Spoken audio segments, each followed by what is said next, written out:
Is there there's got to be a big difference between performing for adults and performing for kids.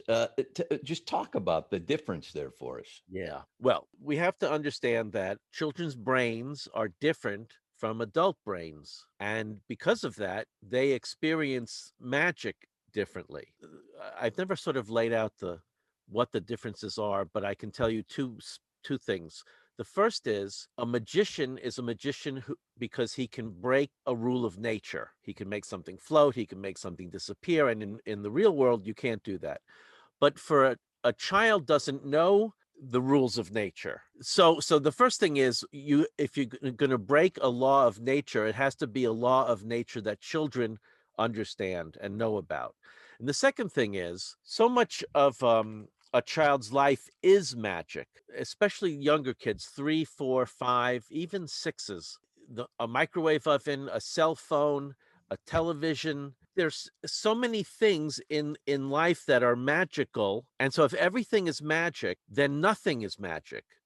So if nothing is magic, then if I take a rope and cut it and put it together, if nothing is magic, then that's no big deal because maybe you use the self-adhering rope that I maybe does exists but I didn't know about it, but maybe there is something like that, so I assume that's what you did, what you used. So the mistake that magicians make when they perform magic for kids is they do the trick ends, big finale, and the kids think, well, so what? Because, like I said, everything is magic, so nothing is magic. So the key to doing a magic show for kids is to de-emphasize the effect and emphasize the routine. Kids much prefer to laugh and point and scream and get involved during the routine. They enjoy that part more than the effect at the end of the routine, the climax of the routine. And I teach this by saying that it's not the destination, it's the journey. So every trick has a beginning and an end, and if you separate the beginning from the end, you put in a long middle, and the middle is the part that the kids enjoy the most.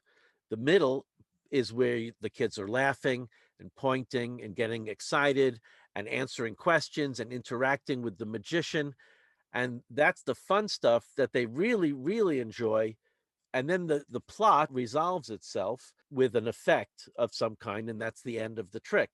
But the mistake that adult performers make is the climax of the trick is the whole point of the experience, and for kids they don't care so much about that. And this is the mistake that magicians make when it comes to performing for kids, who people who are not experienced with it.